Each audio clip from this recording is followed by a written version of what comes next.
اعوذ باللہ من الشیطان الرجیم بسم اللہ الرحمن الرحیم.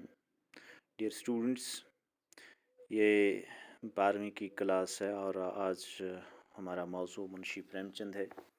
منشی پریم چند بحیثیت افسانہ نگار مشہور و معروف ہیں اور وہ پہلے افسانہ نگار ہیں جنہوں نے اردو افسانے کو صحیح موڑ پر لا کر کھڑا کر دیا اور پھر زندگی کو حقیقت سے آشنا کیا اور اپنے افسانوں کا ہیرو ایک دیہاتی کو ایک کمانے والے شخص کو بنا ڈالا. سامراجی نظام کی نقاب کشائی کی اور کیسے وہ ایک مزدور پہ شب کھوں مارتے ہیں اس کی پوری اپنے قلم سے زور و شور سے اس کو رقم کیا. تو پہلے منشی پریم چند کے بارے میں چند باتیں. پریم چند کا اصلی نام بنیادی طور پر دھمپت رائے ہے، لیکن وہ پریم چند کے لقب سے ہی مشہور ہوئے. لکھا گیا ہے کہ وہ 1880 میں بنارس کے قریب ایک گاؤں ہے جس کا نام پانڈے پور ہے، وہیں پیدا ہوئے ہیں. لیکن ان کا جو سن پیدائش ہے اس میں تضاد پایا جاتا ہے. کچھ لوگ لکھ رہے ہیں کہ 1899 ہے، کچھ لوگ کہتے ہیں 1880 ہے، کچھ کہتے ہیں نہیں 1881 ہے.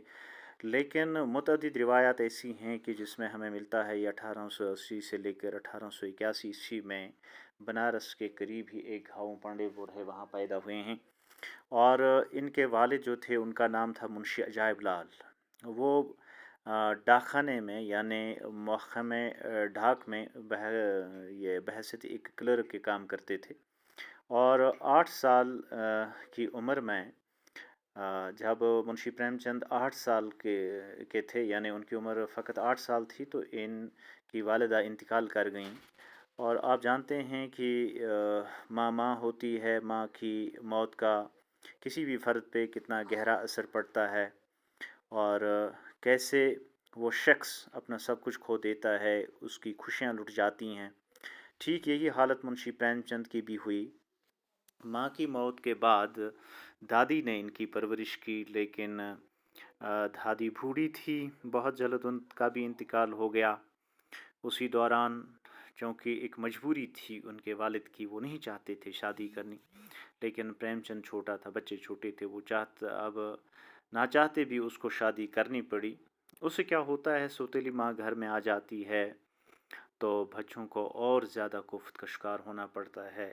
حالانکہ زیراکی کے اندر یعنی پردے کے پیچھے وہ بچے ظلم و جبر اور بربریت کا شکار ہوتے ہیں. یہ اکثر دیکھا گیا ہے، کہیں کہیں ایکسیپشنل کیسز ہو سکتے ہیں جہاں یہ لاگو نہ ہو، لیکن اکثر یہی دیکھا گیا ہے. پریم چند بھی والد کی محبت سے محروم ہو گیا، کیونکہ اب سوتیلا پن آ گیا، اب نئی ماں آ گئی، سوتیلی ماں آ گئی. جب باپ نے دوسری شادی کی تو باپ کی محبت سے بھی اس بیچارے کو محروم ہونا پڑا. اور یہ چند حادثات تھے اور ان حادثات کا ان کی شخصیت پر بہت بڑا گہرا اثر پڑا، اور پڑنا ہی تھا کیونکہ بیچارے کی ماں نہیں تھی. دادی نے پرورش کرنی شروع کی، دادی بھی گزر گئیں، والد نے دوسری شادی کی، سوتیلی ماں نے اپنا ایک رویہ اختیار کیا. تو یہ کچھ حادثات تھے اور ان حادثات کا براہ راست ان کی پڑھائی پہ، ان کی عمر پہ، ان کے دل پہ، ان کے دماغ پہ اثر پڑا. یہ 15 سال کے تھے، یہ اس سمے میں صرف 9th پاس کیا تھا، اب یہ 10ویں میں پڑھ رہے تھے. تو ان کی والد نے کیا کیا، پہلے زمانے میں ایسا ہی ہوتا تھا، پہلے زمانے میں چھوٹی عمر میں ہی شادی کر دی جاتی تھی. یہ فقط 15 سال کے تھے تو ان کے والد نے ان کی شادی کی.